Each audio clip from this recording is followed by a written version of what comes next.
माता पिता के संस्कार मुझे मिले हैं, घर के संस्कार मुझे मिले हैं। कोई भी वरिष्ठ जन होता है, मैं पैर छूकर आशीर्वाद लेता हूं।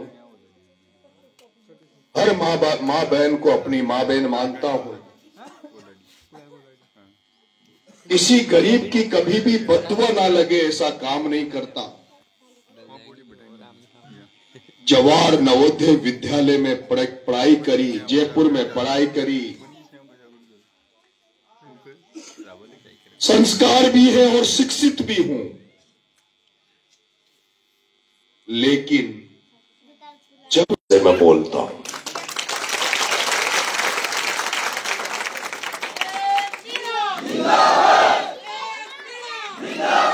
लोग कहते हैं कि नरेश मीणा राजस्थान की राजनीति में बड़े बड़े नेताओं से टकराता है, किसी को नहीं छोड़ता, किसी को नहीं छोड़ता।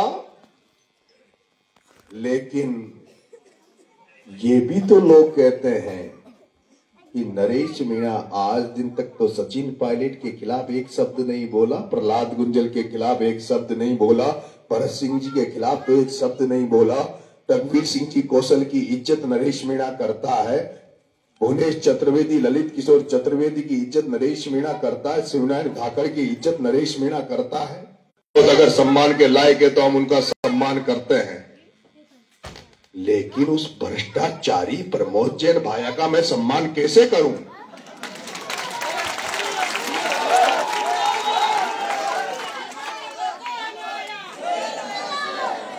मैं सबका सम्मान करता हूं, लेकिन जिसने राजनीति को बदनाम कर दिया,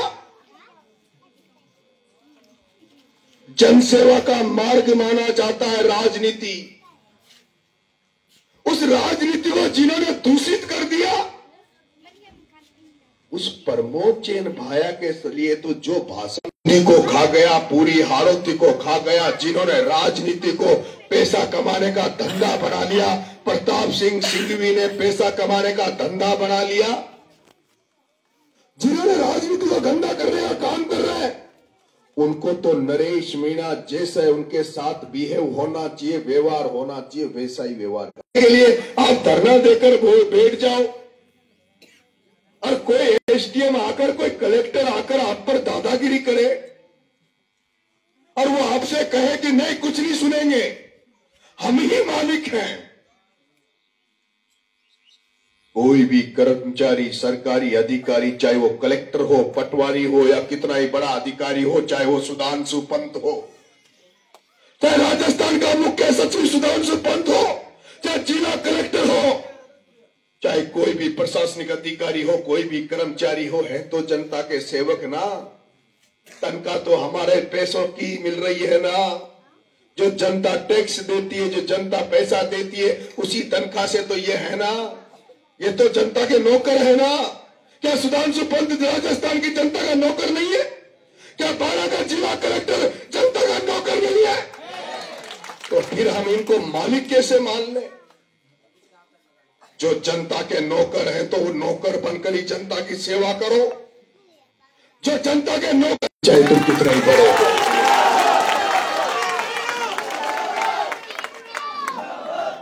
जो जनता के साथ शोषण करेगा, जनता के साथ गलत कुटाराघात करेगा, उसको तो नरेश मीणा माफ नहीं करेगा। तो इसलिए तो जनता नरेश मीणा को पसंद करती है, कि नरेश मीणा को जनता इसलिए पसंद करती है, इसलिए छपरा में 45 से 4 वोट जनता ने दिए। जहां मेरा कोई घर नहीं था, गांव नहीं था, 12 से जाके टोंक में चुनाव लड़ा, 60,000 वोट जनता ने मुझे दिए, क्योंकि जनता को लगता है कि जब हमारा कोई रखवाला नहीं रहे, खाने से नहीं डरता, मुकदमे खाने से नहीं डरता, इसलिए तो जनता नरेश को पसंद करती है। आज जनता सर्व समाज, आज जनता का सर्व समाज नरेश को आशीर्वाद क्यों दे रहा है? मैं तो यहां किसी को जानता नहीं था, मेरे तो यहां कोई रिश्तेदार नातेदार नहीं है, फिर भी जनता का सर्व समाज आज नरेश के साथ इसलिए खड़ा है कि नरेश मीणा ने जब पिपलोदी में 7 बच्चे भ्रष्टाचार की भेंट चढ़ गए, स्कूल के गिरने से मर गए, वो दो दलित समाज के बच्चे, 4 भील समाज के बच्चे, लोधा समाज का बेटा, वहां तो मैं शायद कभी चुनाव नहीं लड़ूंगा, लेकिन मैं जब जन क्रांति यात्रा लेके जा रहा था, पूरा राजस्थान उस यात्रा में शामिल हो रहा था, देख रहा था, उस यात्रा को छोड़ के क्या कोई नेता जा सकता था इस यात्रा को छोड़ के? लेकिन आपका बेटा, क्योंकि आपके बेटे की आत्मा जिंदा है, आपके बेटे की आत्मा जिंदा है, इसलिए जन क्रांति यात्रा को छोड़ के जब मुझे पता लगा कि सरदार सिंह भी प्रमोद जैन भाया के खिलाफ लड़ाई लड़ रहा था, तो वसुंधरा जी मेरे से बहुत खुश रहती थी। वसुंधरा जी खुश रहती थी कि मेरे दुश्मनों से लड़ रहा है, मेरे दुश्मनों से लड़ रहा है। लेकिन वसुंधरा जी, मैं आपके दुश्मन होंगे प्रमोद जैन भाया, ओम बिरला, मैं उनसे नहीं लड़ रहा था, मैं तो उनसे इसलिए लड़ रहा था कि वो जनता के दुश्मन थे, जनता पे कुठाराघात करते हैं। मैं जब पिपले दुल्हन बच्चों के लिए धरना देकर बैठ गया, मैंने कहा वसुंधरा जी, आप 2 बार की मुख्यमंत्री रही हो, 10 बार से आप झालावाड़ 12 में सांसद हो, मुख्यमंत्री जी आपके एरिया में घटना हुई है, वसुंधरा राजे जी, उन बच्चों के परिजनों को, उन बच्चों के घर वालों को 1-1 करोड़ रुपए मिलने चाहिए। वसुंधरा ने 1-1 करोड़ नहीं दिया, उनको सरकारी नौकरी नहीं दी, और क्या दिया? 5-5 बकरी। वहां क्या दिया? इन बकरियों को चराओ और मस्त रहो। मैंने जब उनको, वसुंधरा जी ने जब नहीं सुनी मेरी बात, तब मैंने ये कह दिया था कि वसुंधरा राजे सिंधिया जी, अगर इन बच्चों के परिजनों को न्याय नहीं मिला, परिजनों को मुआवजा नहीं मिला, तो नरेश मीणा, वसुंधरा राजे आपको और आपके बेटे सांसद को झालावाड़ 12 में घुसने नहीं देगा। तब मैंने जब ये कह दिया था, मैंने क्या गलत बोला था? मैंने तो यही कहा, इन बच्चों के घर वालों को या तो मुआवजा दे दो, नहीं तो वसुंधरा जी आपको और आपके बेटे को झालावाड़ 12 में घुसने नहीं दूंगा। और उसका परिणाम क्या हुआ? वसुंधरा जी, महारानी वसुंधरा जी, महारानी वसुंधरा जी, राजा साहब दुष्यंत सिंह जी, और राजा साहब दुष्यंत सिंह जी, इस भाया के चुनाव को लोकसभा में इसको हराने के लिए मैंने जिसकी मदद की, उस राजा दुष्यंत सिंह को, उस राजा दुष्यंत सिंह, महारानी वसुंधरा राजे को लगा कि हमारे सामने कोई बोलता नहीं था, और ये नरेश मीणा कैसे कह रहा है कि हम घुसने नहीं देंगे, अंदर डालो इसको। आदेश हो गया, फरमान हो गया, आदेश हो गया, फरमान हो गया कि झालावाड़ की धरती में वसुंधरा राजे दुष्यंत के खिलाफ कौन बोल गया, इसको जेल में डाल दो। 40 दिन तुम्हारे बेटे को जेल में डाल दिया, 40 दिन तुम्हारे बेटे को जेल में डाल दिया, लेकिन डरा नहीं, रुका नहीं, 8 महीने टोक की जेल में रहा, डरा नहीं, रुका नहीं, 14 बार जेल जा चुका हूं, 32 मुकदमे खा चुका हूं, और फिर झालावाड़ जेल से निकलने के बाद भी तुम्हारा बेटा जब उन बच्चों को कुछ नहीं मिला, तो गांधी जी के मार्ग पे चलते हुए जयपुर में 15 दिन तक आमरण अनशन पे बैठ गया, भूख हड़ताल पे बैठ गया। 15 दिन तक भूखा पड़ा रहा, अन्न का एक दाना शरीर में नहीं जाने दिया, और उन बच्चों के, आपको पता है, सरकार से 12-12 लाख रुपए, उनको सरकारी नौकरी, और जनता जनार्दन से 1 करोड़ रुपए इकट्ठा करके उनको एफडी करा के आपका बेटा है।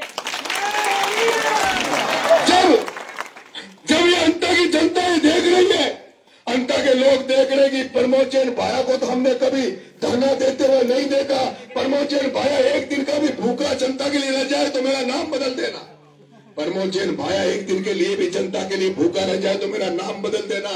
नरेश मीणा नंगे पैर घूम रहा है, नरेश मीणा नंगे पैर घूम रहा है। जिस जमाने में राजस्थान की राजनीति, देश की राजनीति में, जहां नेता बड़ी बड़ी गाड़ियों में घूमते हैं, एसी में बैठे रहते हैं, कपड़े गंदे होने से डरते हैं, उसी समय तुम्हारा बेटा नरेश मीणा नंगे पैर सड़कों पे घूम रहा है। इसलिए घूम रहा है कि तुमको गुलामी की बेड़ियों से आजाद कराना चाहता हूं, तुम्हें आजाद कराना चाहता हूं। वो खा गए, लूट खाया, हमारे पास काम धंधे नहीं है, हमारे पास रोजगार नहीं है, सारा पैसा ये लोग के बैठ गए, सारे गुंडे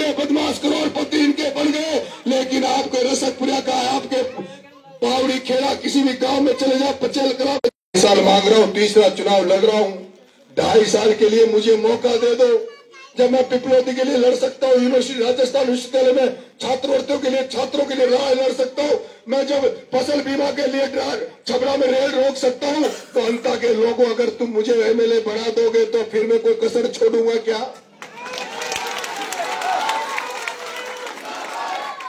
कोई कसर नहीं छोड़ूंगा। सोयाबीन की फसल खत्म हो गई, उड़द की फसल खत्म हो गई, धान की फसल खत्म हो गई, किसानों के चेहरे मुरझाए हुए हैं। लेकिन आज 2-4 गांव सेलेक्ट किए हैं जिसमें मुझे पचेल कला, पचेल, रसकपुरिया, बोरदा, कोटड़ी, बामली, ये कुछ गांव ऐसे हैं जिनसे मैं आशा करता हूं कि 100% वोटिंग करेंगे। 95 नहीं, 95 कर दोगे। और इसके साथ साथ भी बाबा खाटू श्याम, जिसका दुपट्टा तुमने मुझे पहनाया है, वो बाबा खाटू श्याम की कृपा मेरे पे हो रही है।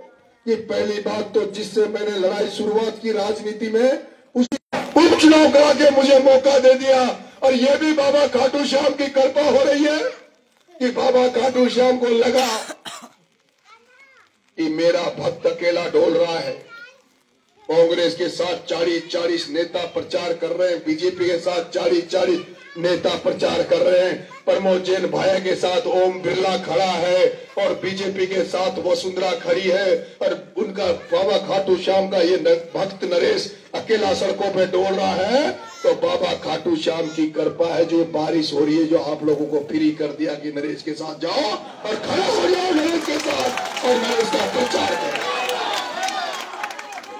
लड़ रहा है, उसके साथ खड़े हो जाओ, उसका प्रचार संभाल लो। इसलिए मेरे रसकपुरिया के बुजुर्गों, मेरी माताओं, बहनों, युवा साथियों, प्यारे बच्चों, मुझे तुमसे वोट तो 100% चाहिए, लेकिन मेरा चुनाव का संचालन भी तुम अपने हाथ में ले लो, प्रचार अपने हाथ में ले लो। निकल जाओ मोटरसाइकिलें ले